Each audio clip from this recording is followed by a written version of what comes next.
We're now going to look at our new topic called integration. Integration is the opposite process to differentiation. When you're asked to integrate an expression with respect to x, what that means is you put integral symbols around it. And the integral symbols are a little s shape and then a dx. So if you're asked to integrate an expression, you put the little s shape before the expression and you put the dx immediately after it. And that's all that means. Everything between those is being integrated.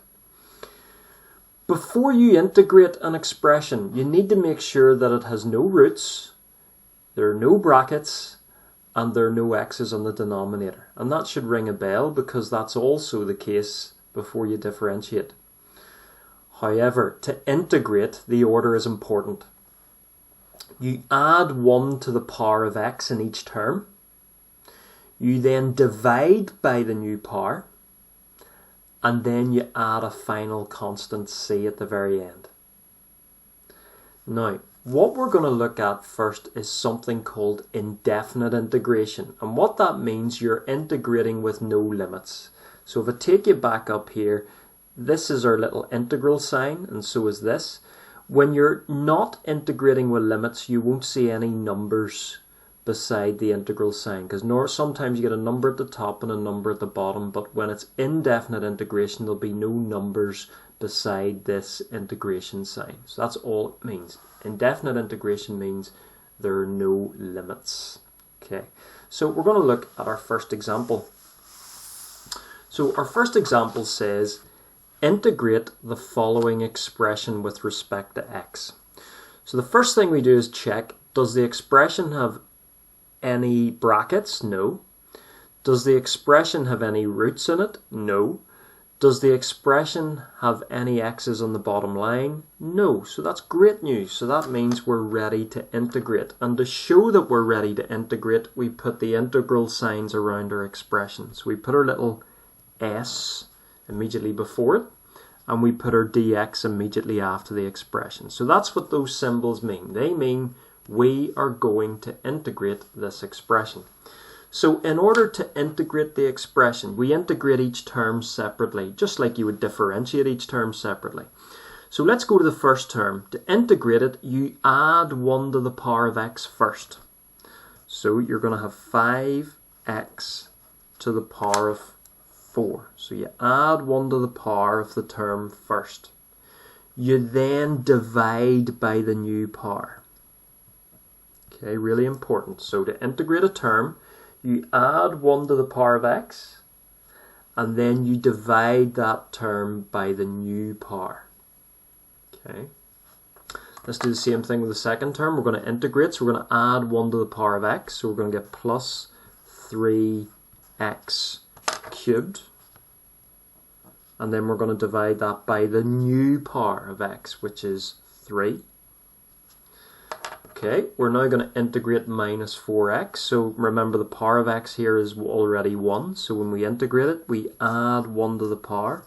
So we're going to get minus 4x to the power of 2. And then we divide that by the new power, which is 2. Now, we're integrating a number term. When you integrate a number term, all you simply do is you just stick x on immediately after it. So that's just going to give us plus 2x. Now, I'm going to show you why that is. Because you can rewrite 2 as 2x to the power of 0. Okay, 2x to the power of 0 is the same as 2, because x to the power of 0 is just 1, and 2 times 1 is 2. So if you were to integrate this term, you would add 1 to the power, so it would become 2x to the power of 1, and then you'd divide by the new power, which is 1, so you'd have 2x, okay, which gives you that. So I've just given you the wee shortcut method of doing it, but if you're not happy with the shortcut method of doing it, then write the constant out as whatever the constant is, and then put x to the power of 0 immediately after, and then integrate it, and you'll get exactly the same answer. Okay, so there's one thing left though, which pupils forget. Once you've integrated every single term, you then have to add a constant at the very end. and we just call the constant c, and c represents an unknown numerical value. Okay, so let's tidy it up then. We're left with 5 over 4 x to the power of 4. I tend to unline up the numerator and denominator and just have a fraction being the coefficient of each x term. And then the 3's cancel here, so we're just going to be left with x cubed. The 2 and the 4 cancel, so we're going to be left with minus 2x to the power of 2. And then we've got our plus 2x.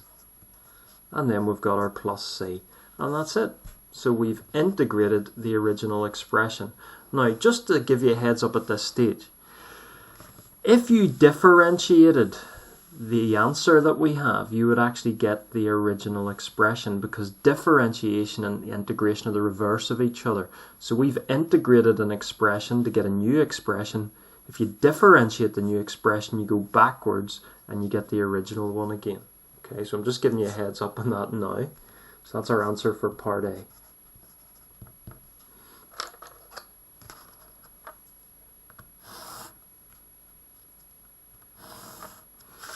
Okay, part B, in our first example, we want to integrate,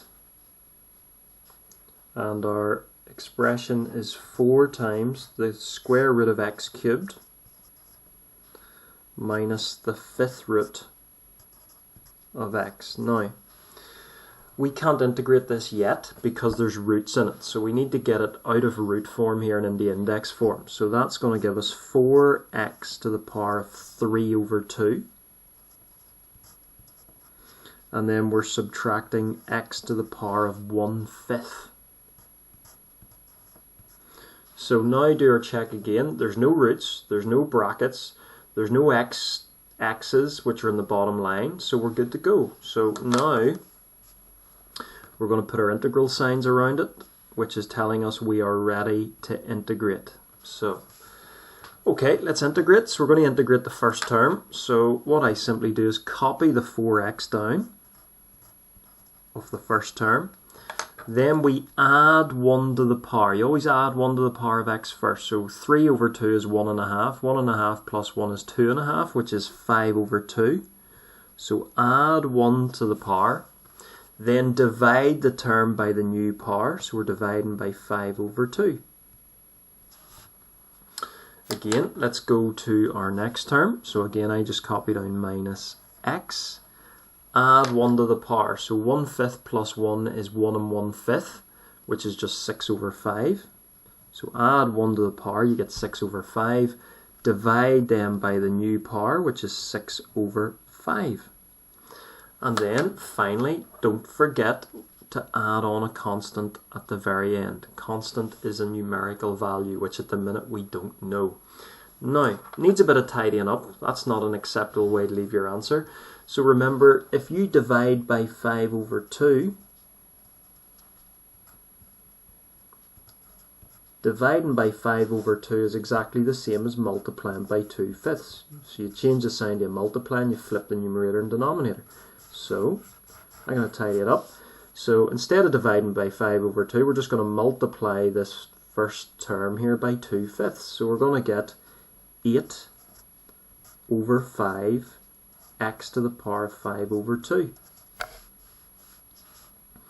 Again, instead of dividing by 6/5, we're going to multiply by 5/6. So, we're going to get negative 5/6 x to the power of 6 over 5 plus c.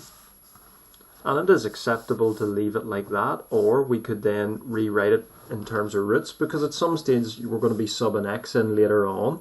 So we could then write it as 8/5 upon the square root of x to the power of 5. Again, you can put the 5 under the root, or you can put it outside the root, minus 5/6 upon the 5th root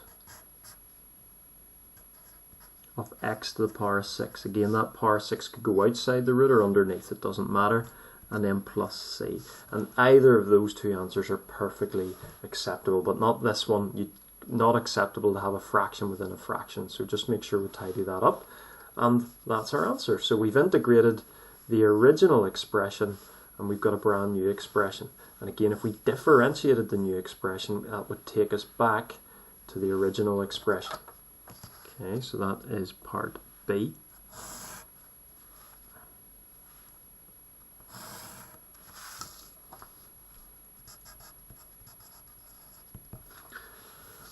Okay, part C, we want to integrate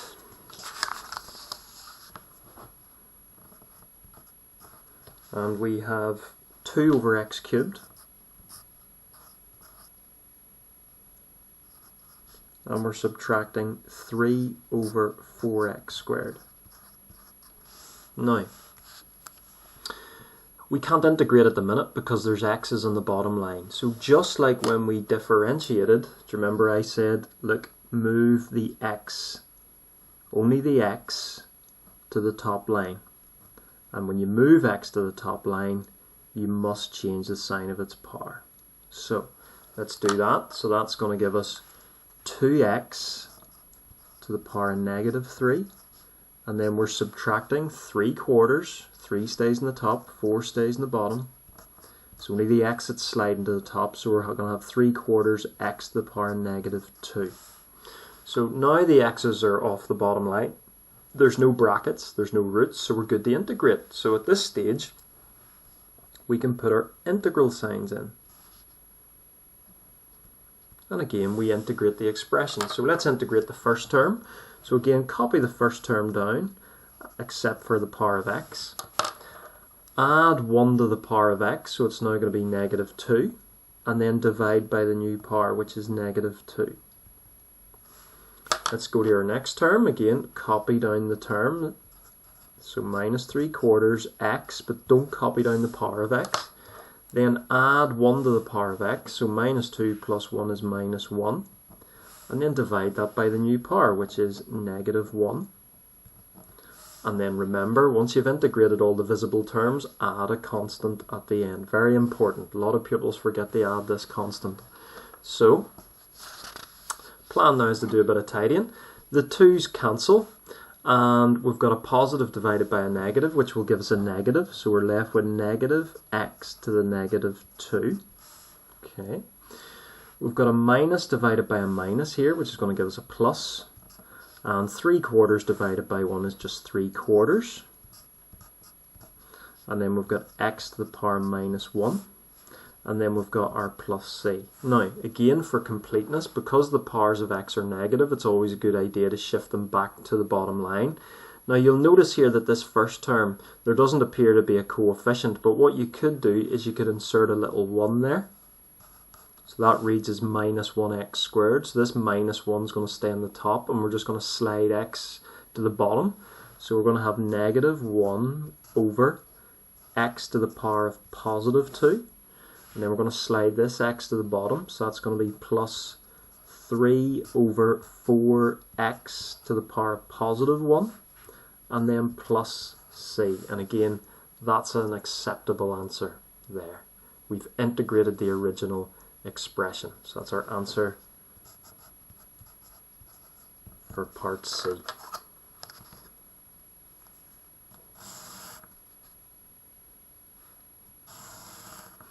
Okay, let's look at example 2.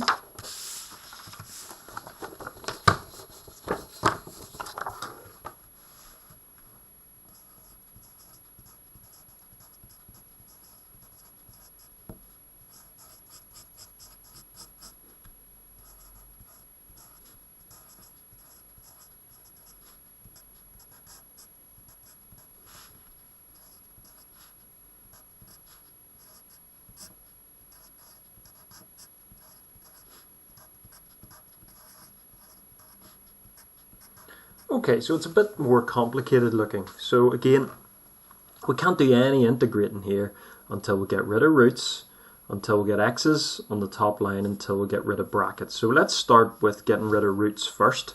So that's going to give us 6x cubed minus x to the power of 1/4 plus 2 all over 3 times x to the power of 1/2, and then we've got plus 10x minus 7. So we've now got rid of the roots, but unfortunately there's an x here lurking on the bottom line. So we've now got to deal with that. So we've got to shift this to the top line and then change the sign of the power. So that's now going to give us 6x cubed minus x to the power of a quarter plus 2/3, and then we've got x to the power. Remember to change the sign of its power when you slide it to the top. X to the power negative a half, and then plus 10x minus 7. So if we take a look now at the expression, there's no x's on the bottom line, there's no roots, there's also no brackets, so we are ready to integrate. So we're going to signal that fact that we're ready to integrate by putting the integral signs around the expression. So clearly that's communicating to me, to you, to any examiner, you're about to integrate. So we integrate each term, so we're going to add 1 to the power of x in the first term, so we're going to get 6x to the power of 4, and then divide by the new power. Integrate the second term, so we've got minus x, so add 1 to the power, we're going to get 1 1/4, which is 5/4. And then we're going to divide by the new power, 5/4. Then we've got plus 2/3 x. So again, we're going to add 1 to the power. So minus a half plus 1 is positive a half. And then we're going to divide by the new power, which is positive a half. I know it looks very complicated at the minute, but stick with it. Then we're going to integrate 10x, so we're going to get plus 10x. Remember to add 1 to the power, so the power of x here is 1. Add 1, it becomes 10x squared, and then divide that term by the new power. And again, as I showed you earlier, we're integrating now a number term. So remember, when you integrate a number term, you just stick x on immediately after it. So that's just going to give us minus 7x. Again, if you're not happy with that, you can rewrite minus 7 as minus 7x to the power of 0, and then obviously increase the power of x by 1, so you get minus 7x to the power of 1, and then divide by the new power, which is 1, and we'll give you minus 7x. And then don't forget to add a constant plus c. Okay, a bit of tidying up to do and a bit of cancelling. 6 and 4 cancel, so 2 goes into both, so that's going to give us 3/2x to the power of 4. We're dividing by 5/4, that's the same as multiplying by 4/5, so we are taking a negative. Well, what you could do actually, you could take the negative, divide by a positive, and you get a negative. Okay, that's the sign sorted out. We're dividing by 5/4, which is the same as multiplying by 4/5, and then just x to the power 5/4 after it. We're dividing a positive by a positive, so the third term is going to be positive. Now dividing by a half is the same as multiplying by 2/1, so 2/3 times 2/1 is going to give us 4/3. And then we're going to have x to the power of a half. 10 and 2 cancel, that's plus 5x squared. And then minus 7x plus c. Again, check for negative powers of x, there aren't any. That's perfectly acceptable. What you could also do at this stage is bring roots back in, so that will give you 3/2x to the power of 4 minus 4/5 times the 4th root of x to the power of 5. Again, the power of 5 can go outside the root or under it, doesn't matter, plus 4/3 times the square root of x, and then plus 5x squared minus 7x plus c.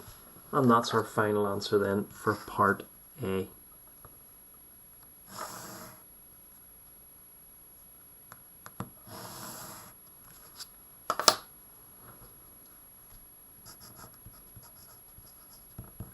Okay, let's look at part B.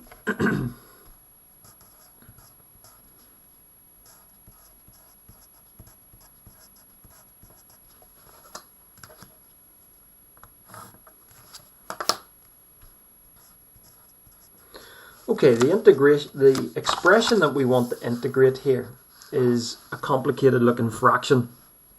Clearly we've got an x in the bottom line and we've also got brackets. So those need to be taken care of. Let's get rid of the brackets first. We're squaring the bracket, so we're going to be multiplying the bracket by itself.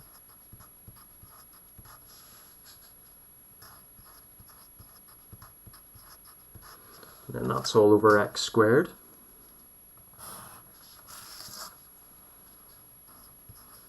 So again, multiply out the brackets. We're going to get x to the power of 4 plus 2x squared plus another 2x squared is plus 4x squared.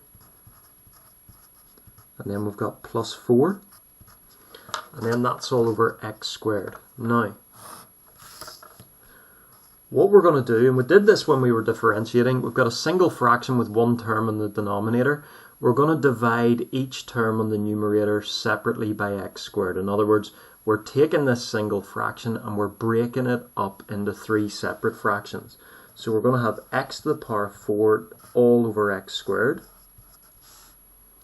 We've then got plus 4x squared all over x squared. And then we've got plus 4 all over x squared. So we're working in reverse. You know, if you were adding these 3 fractions together, you would write it then as a single fraction because all the denominators are the same. But we're doing the reverse. We're taking the single fraction and breaking it up into separate ones. So again, tidy up. Use indices rules here. X to the power of 4 divided by x to the power of 2 is going to be x to the power of 4 minus 2, which is just x to the power of 2. And then the x squareds cancel out perfectly here. So we're just going to be left with plus 4. And then what I'm going to do here is, again, because we're preparing for integration, so I'm going to bring this x to the top line. So I'm going to change the sign of its power. So that's going to give us plus 4 x to the power negative 2. Now, take a look at what we now have. So what we have here is exactly the same as the original expression. It's just in a different form, in a simplified form, but it's now ready to integrate. There's no x's on the bottom line, there's no brackets, there's no roots, time to integrate. So put our integral symbols around the expression. That's communicating to everybody what you're about to do. We're about to integrate. So let's integrate the first term. So we're going to add 1 to the power, so that becomes x cubed. And then we're going to divide by the new power, so we divide by 3. We're integrating a number term. Remember, this quick way of doing that is just shove an x on immediately after it. So plus 4x. And then to integrate our last term, again, we copy the term down apart from the power. We add 1 to the power, so it's now going to be minus 1. And then we divide by the new power, which is negative 1. And don't forget to add a constant. Okay, so let's tidy it up. So we've got a third x cubed plus 4x. Now we're dividing a positive by a negative, so that's going to give us a negative. So we have negative x to the power minus 1 plus c. Sorry, apologies, that should be negative 4. Just missed out the coefficient of 4 there. And then what I'm going to do now is bring x to the bottom line. So we've got 1/3 x cubed plus 4x, and then minus the 4 stays in the top, and we just slide the x to the bottom and change the sign of its power again, so it's now x to the power 1, or just x, and then plus c. And again, that's our final answer. So when we integrate this expression, this is what we're going to end up with. Our answer for part B.